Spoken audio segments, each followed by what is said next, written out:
Hey everybody, thanks for joining us for one of the late sessions, sticking it out till the end of the day. I will call out that there's one more session after this on Gmail add-ons, also an AppScript related product. You guys should check it out if you really want to go big tonight on Next.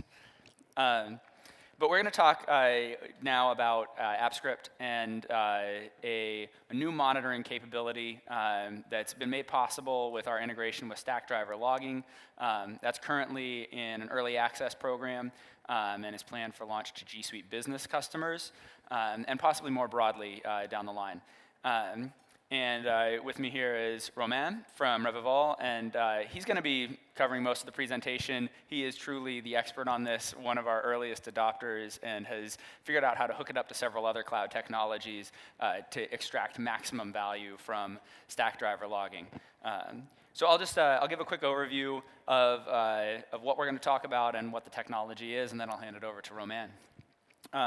So first, we're just going to talk about Stackdriver logging and AppScript and how the integration works. Romain will give an example based on yet another mail merge, which is a product that he has built and manages.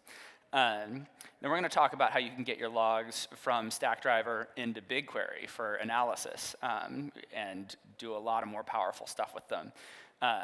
And then another example, a Firebase example, and then finally Data Studio. So Romain has really done our work for us in identifying all of the ways that you can leverage this data once you get it into Stackdriver. The basics are that we now define console.star methods, the familiar logging methods from the JavaScript client in the browser, and messages, and I should also say objects and values of other types that you log to console get sent to Stackdriver logging. You can also configure AppScript to log exceptions to Stackdriver logging. This is particularly powerful if you're building an add-on or something that has a large user base. You want to keep track of whether it's working for people other than yourself in environments other than your own. And the existing logging solution is frankly not up to snuff. It captures the most recent set of logs. And so when you're working with a large user base, you really need something richer. And so here in project properties, you can check the log exceptions box, and you're off and running. Here in the view menu, there's a new menu item for people participating in the EAP or once the feature rolls out to view your console logs. And here you see logs in the Stackdriver logging interface. A couple hints at other cool stuff you can do, creating metrics and exports. And then you can also filter by either the metadata that we send along with the message or the message itself if you're sending a JSON object as your log message.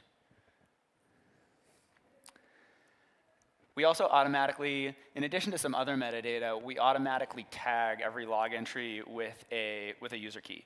And this is done for two purposes. Firstly, it just makes it easy for you to see what's happening to a particular user. The other reason that we do this is as kind of a serving suggestion. These keys don't contain PII. They're based on the user's identity, and they rotate once a month. And so this is kind of extending a Google practice to use if you like, to track users for short periods of time and make sure that the application is working for them, but to protect their privacy by not tracking them over a really long period of time. You can log other keys. You can log the user's email address, for example. Your script has access to it. And so this is something that you would use for support and triaging issues, and it's a great way to do that in a way that protects your user's privacy. And I'll hand it off to Romain for the rest of the show. Thank you, Paul. OK, so I'm going to present how I have started to use Stackdriver logging with my add-on, Yet Another Mail Merge. So Yet Another Mail Merge is an add-on for Google Sheets, self-sufficient add-on, meaning that it doesn't connect to any other SaaS service. It really lives only as an add-on. It's a mail merge add-on, so it lets you send email campaigns using Gmail and Google Spreadsheets. It's one of the top add-ons for Google Spreadsheets. So this means that we are now at 700,000 installations. So 700,000 people have Yet Mail Merge installed on their Gmail, Google account. But we do have a great number of monthly active users, more than 80,000 monthly users sending email campaign with Yet Mail Merge every month, for a total of more than 40 million emails sent monthly. And all that means that we do have to provide support to a lot of people using this tool, even if it's quite simple to use. Many people still need help or still have issue with it. And thus, logging tool like Stackdriver Logging is really helpful to investigate, better understand all the steps user went through before he had an issue. And so I will demonstrate how we are using that now to help in our support and in other part of the development of the add-on. So first, just to present a bit Yet Mail Merge. So it's quite simple to use. You simply start, so it's a tool to create a mail merge campaign, email campaigns, so to send the same email to a bunch of different people. And you start by creating a draft in Gmail, where you will be able to place some placeholders that will be replaced by data from your spreadsheet. So, for example, here we have a placeholder first name here, and in the spreadsheet you can see that in the first column, column A, there's a column named first name, and so for each row of the spreadsheet, Yet Mail Merge will send an email and will reuse our template, the email draft, and replace in this draft markers by the data from the spreadsheet. So to install Yet Mail Merge in a spreadsheet, you just have to go to the add-on store. So via the menu add-ons, get add-ons, and you will see Yet Mail Merge pretty easily, as it's, as I said, one of the top add-ons. Usually it's among the top 6 add-ons that you can find directly when launching the gallery. After that, so add-ons are available via a specific menu in each spreadsheet. And for Yet Mail Merge, you have several menus to trigger the add-on function. So you can either directly start the merge if you already have a spreadsheet containing contacts, recipients, or you can use one of our integration to import contacts either from Google Contacts or from Salesforce and so on. Plus also check quota, configure form submission, well, different other features. So you indicate everything you want, so mostly you select the draft you want to reuse to send your email campaign. So we list all drafts from your Gmail account, and then you can, for example, set if you want to track emails open, clicked, bounced, and so on. If you want to set up a specific alias, add some personalized attachments, and many other options that we added over the years for the add-on. And once you've sent your campaign in the spreadsheet directly, you are able to see the result of your campaign in real time. So the add-on display information in a little sidebar, and also update merge status column, letting you know so how many people have either opened or clicked on your email. Okay, so that's the that was just an introduction to explain how the what heterosomal merge does. Um, as we have a lot of users, we thought it was interesting to track usage and learn how people are using our add-on. And for that, since more than a year now, we are heavily using Google Analytics because it let us see the exact number of users using the add-on every month, day, and so on, and to track the usage of different features. So before going to the Stackdriver logging part, I want to show what we were using before Stackdriver and when we decided to switch and what decided us to switch some parts from Google Analytics to Stack Overflow, to Stackdriver. So in Google Analytics, you are able to easily see your active users, the number of daily active users, 7-day active users, or monthly active users. You are able to compare over time those users. So you are able to see if the number of users is increasing from month to month, or so if you are on a growth, or if there are some issues because less and less people are using your add-on.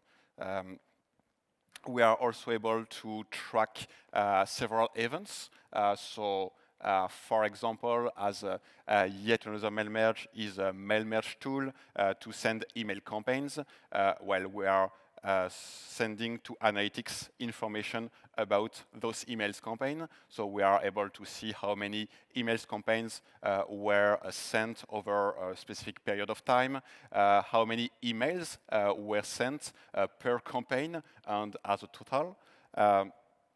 And we can also send a lot more information to Google Analytics to get information about which features people are using and so on. So for example, I presented earlier that in your Gmail draft, you can put placeholder markers so that the email won't look exactly the same for every user, but will be a bit personalized.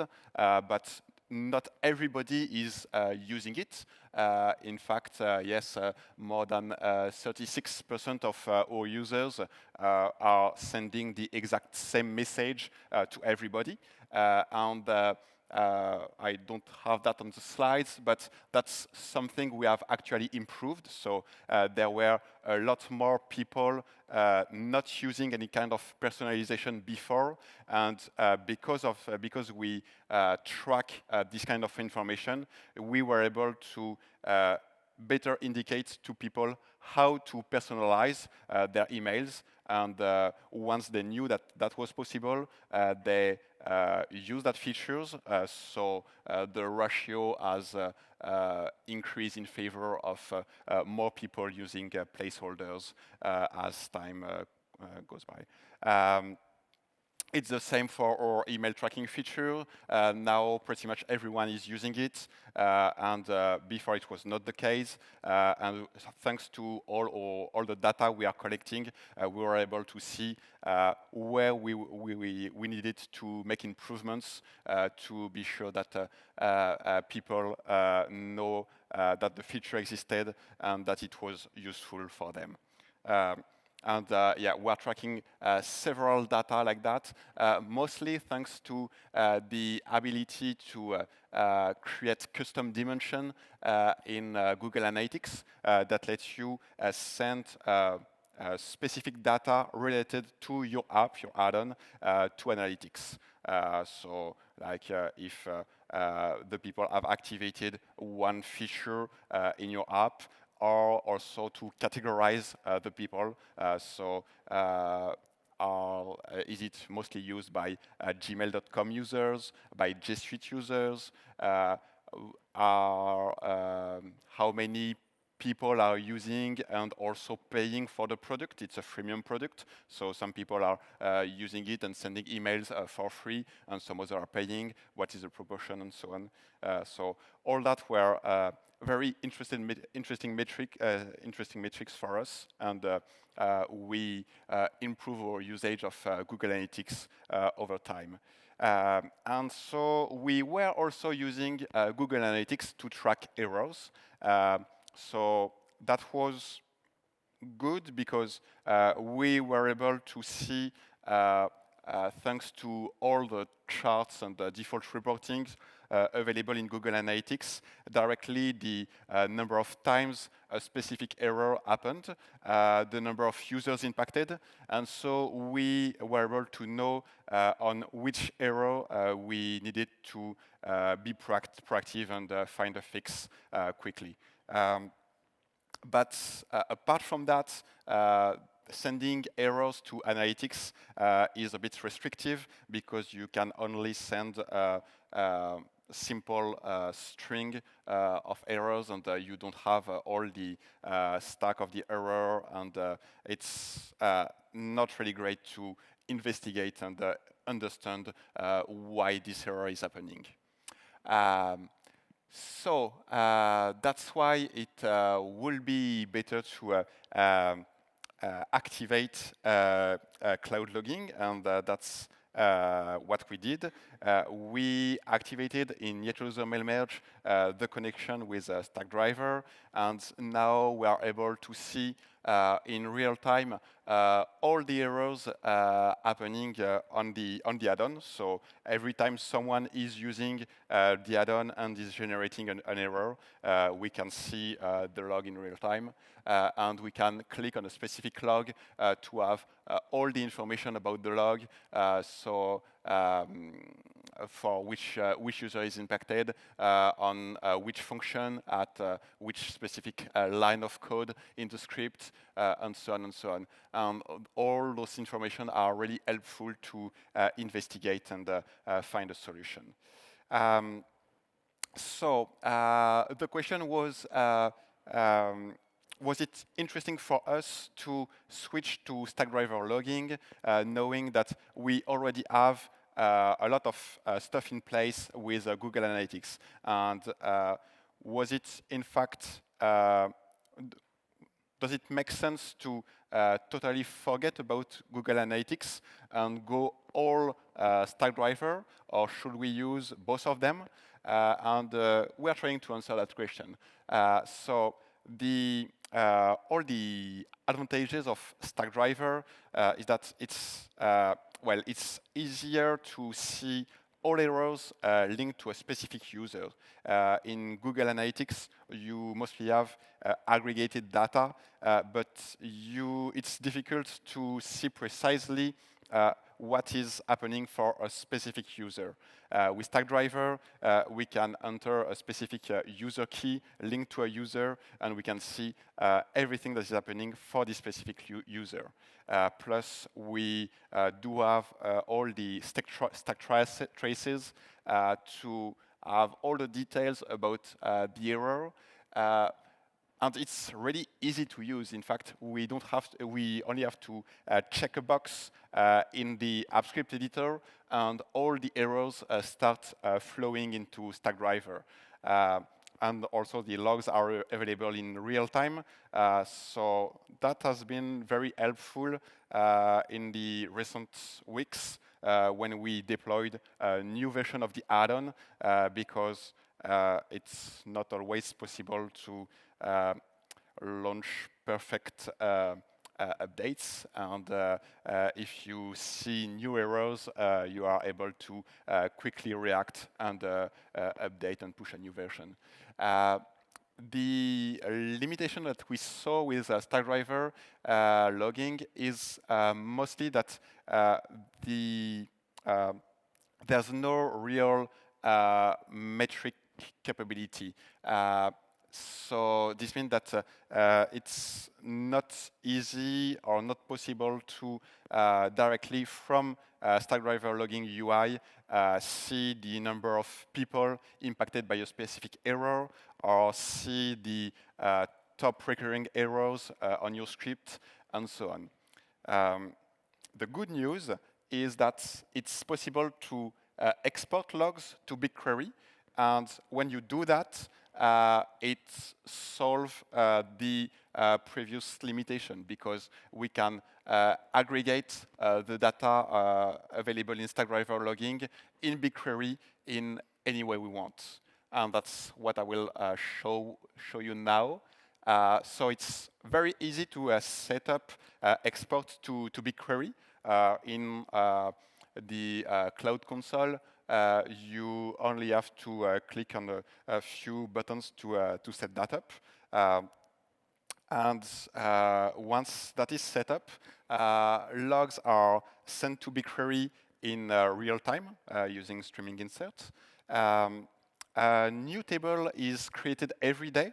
You don't have to create the table schema or anything. And it's good because you can decide if you want to keep all the logs forever, or you can set up expiration date on the tables to be sure that you won't be invoiced too much at the end of the month, because BigQuery has a free tier, but if you are storing too much data in BigQuery, it's going to cost you something at some point. And so usually those kinds of logs are useful for a few days or a month or something like that, and it's possible to say to BigQuery, okay, I only want to keep those data for a month, and that's all.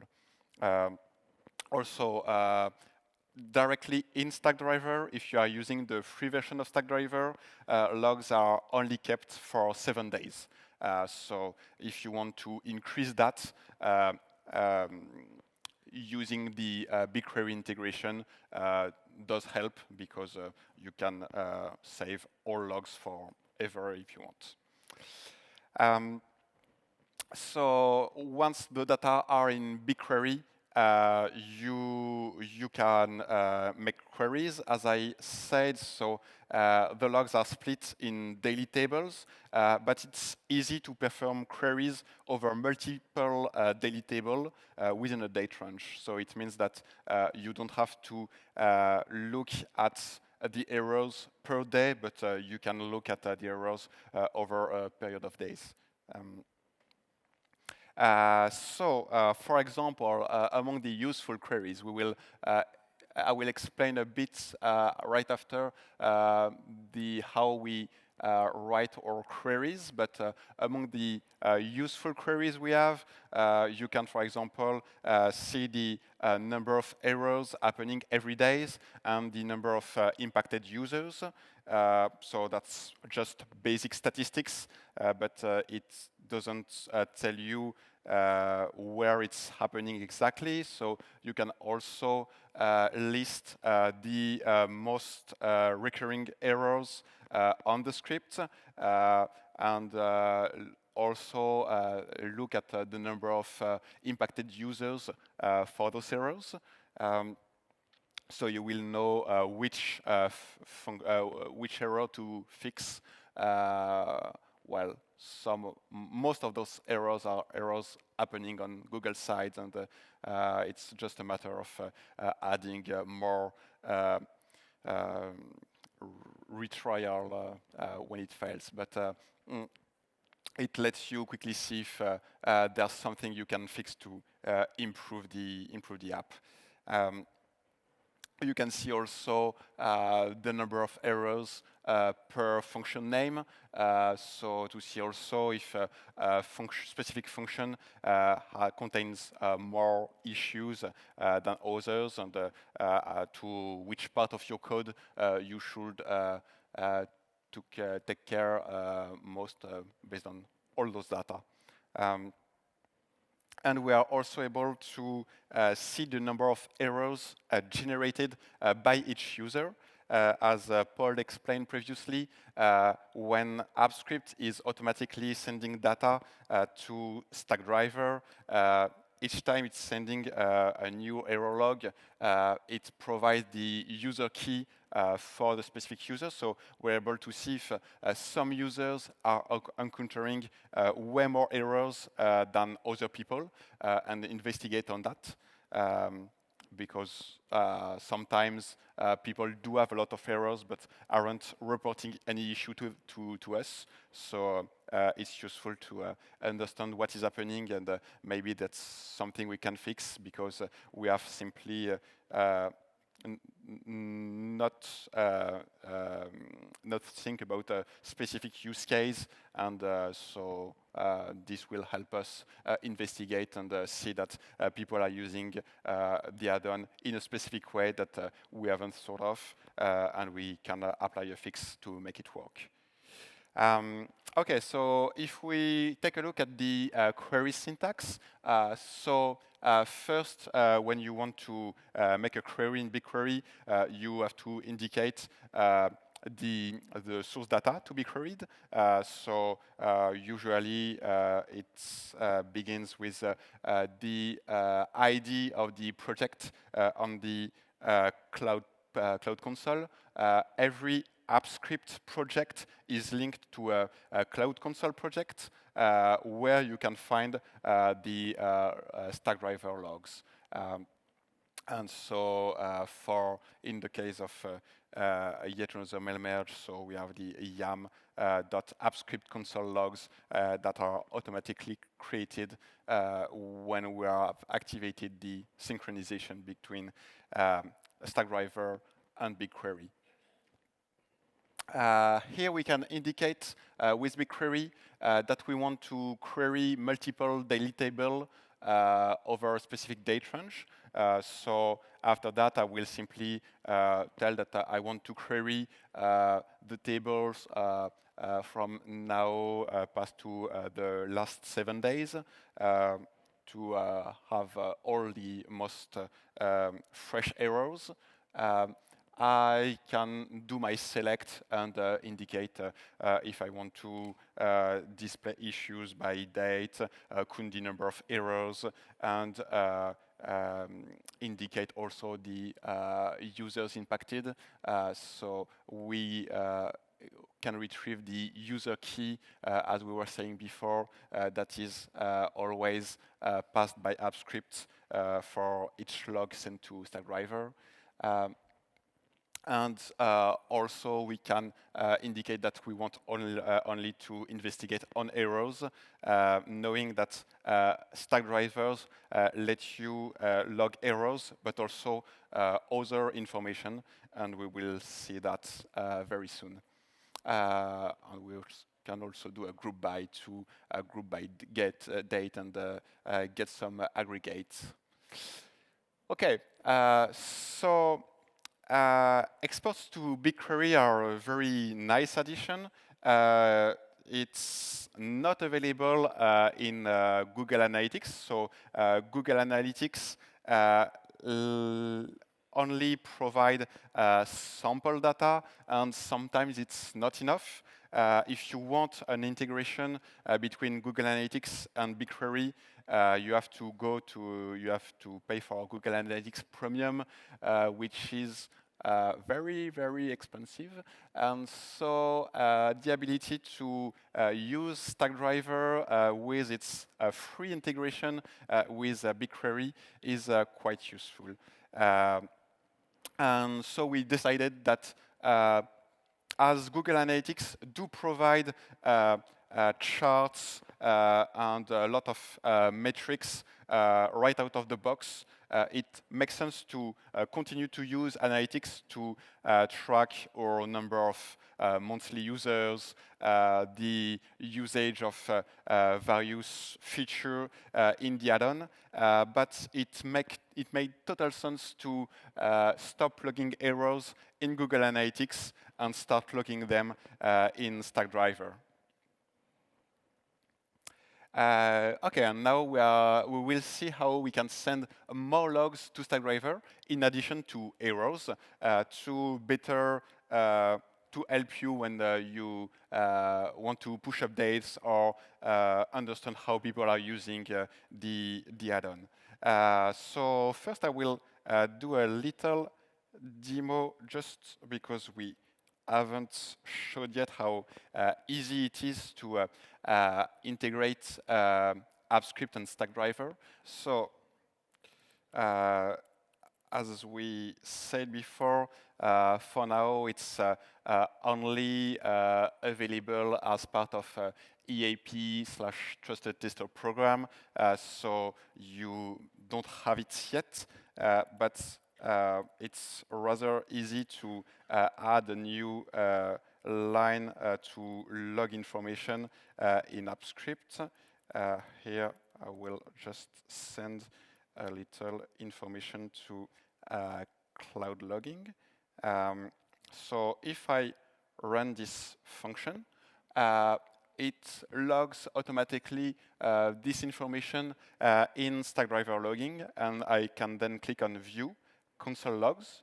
And as it's the first time, as it's a new AppScript project, I haven't actually enabled logging before. So AppScript is asking me if I want to enable exception logging for all future execution of the script. And that's very useful because this means that without adding any more lines of code, every time the script produces an error, it will be automatically sent to to Stackdriver logging. So here, it lets me open the console project linked to my AppScript project. Opens directly in this console project, in this cloud project, Stackdriver logging, and I can see the information I just sent with the timestamp, my user key for this project. So if multiple users are using this script, they will have their own user key at each time. I can see that the log has been sent by a function named myFunction, that the invocation type is editor, and it also makes difference if logs are coming from time-driven trigger, from a UI of your add-on in the spreadsheet, in the sidebar, and so on. So it's quite useful to exactly see how the error happened exactly. And so here it's not an error, it's a simple log. If I want to generate an error, it's very simple. So here, for example, mistake in the code. I haven't put console.log, but console.log. And so if I start streaming log, I should be able to find the errors. So you can see that here I haven't entered any new line of code, not a try catch or anything to send the error back to Stackdriver. It's just that among the project properties, log exceptions is checked now automatically, and it means that every time the script will throw an error, I will be able to find the error in Stackdriver. And that's very useful because you don't have to add any complexity to your code, and you can benefit from the feature right away. That's all for the demo. If I can go back to the presentation, thank you very much. So in addition to basic information like the hello world I just entered, it's also possible to send additional info as JSON objects. So for example, here we are collecting information about the number of emails sent to better understand if people are able to send all their emails in one batch, or if they have to do it in multiple batches, and so on. And so you can put a lot of different information, and you will or retrieve all those information in Stackdriver logging as JSON output, and you can then reuse all those information to filter the logs. So if you see at the top of the screenshot, there's a little query bar where you can indicate that you want to filter the data based on the JSON payload and the data in the JSON payload. So that's really useful, especially when you are handling the support for the app, because if you need to see everything that happened to a specific user who is asking for help, well, we can easily add information using our console.log at every important point during the use of the add-on. And so, for example, I can automatically collect the remaining daily quota, knowing that I don't send the email myself. I'm calling the Gmail API to send emails, and each user has a specific quota to send emails every day. So I can check the quota beforehand, see how many emails he was able to send, in how the time the time needed to send all those emails, the remaining quota after that, and so on and so on. And with all those information, when someone asks for help on our support platform, we're able to check back the logs for these users, and this is really helpful to understand what he has done, because every user is not able to exactly describe what he has done before having a specific issue, and we are able to see all the history and better help him understand what went wrong. Something we started using Stackdriver logging in part because due to a change in the Gmail API, a lot of users reported that it took time to send emails campaign, and so we wanted to know exactly how many people were impacted by slow sending time for emails campaign. So we started to tracking that exactly. To track that exactly, we added different information to understand what could cause this issue. Could it depend of the draft size? So, for example, if you are attaching a lot of images and attachments to your draft, so you end up with a 20 megabyte draft that you will send to 1,000 people. It means that you will in fact send 20 gigabyte of data with your campaign, and so that might explain why some people find it a bit slow. So in fact, it was not the reason, and we were able to see that it really simply depends on the number of emails you want to send.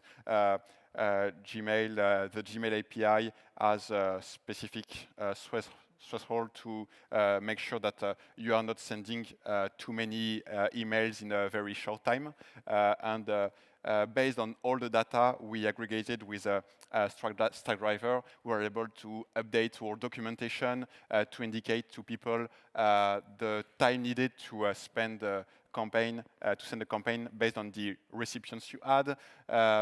And we were able also to update the add-on itself to warn users before they send a campaign. So, for example, if they're on their spreadsheet and want to start a campaign sending emails to more than 100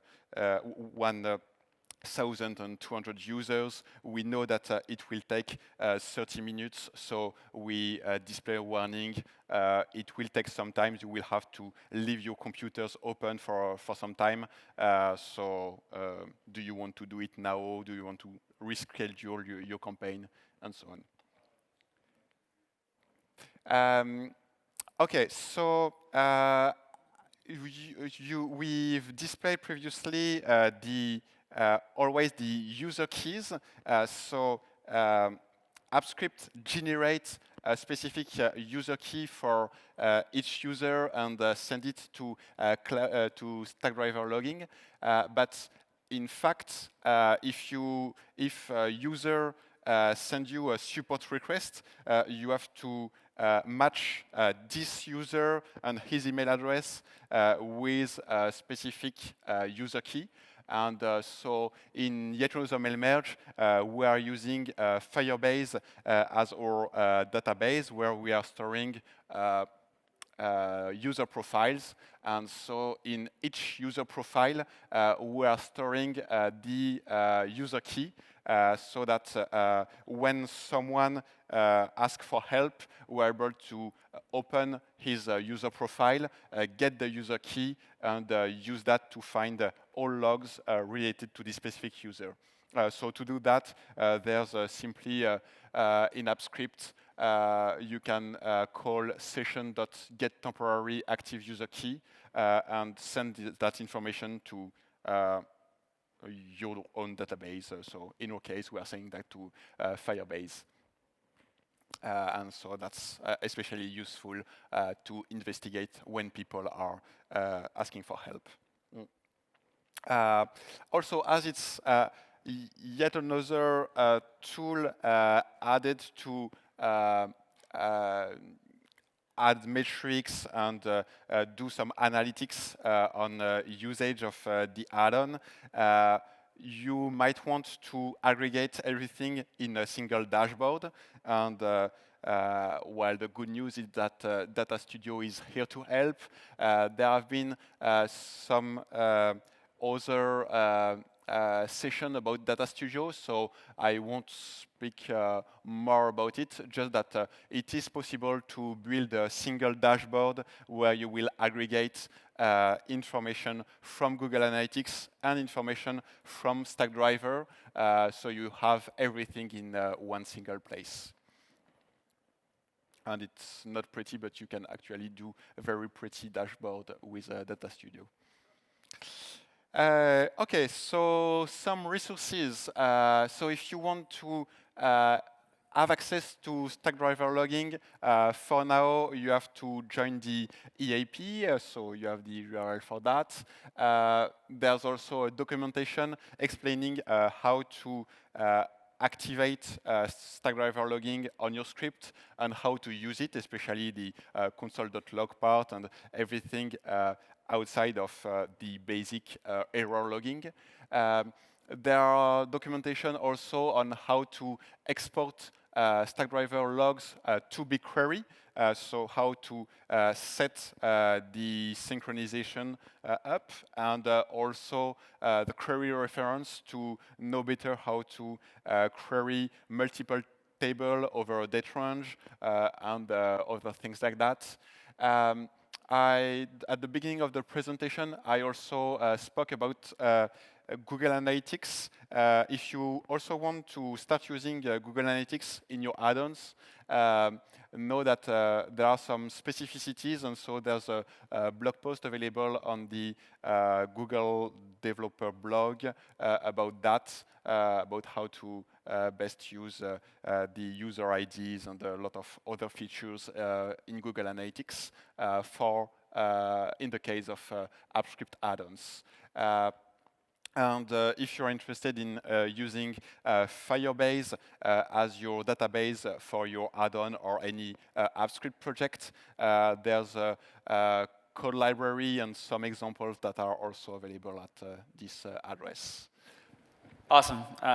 Thank you, Romain. That was great. Thanks, everybody, for coming late in the day. It's great to see you.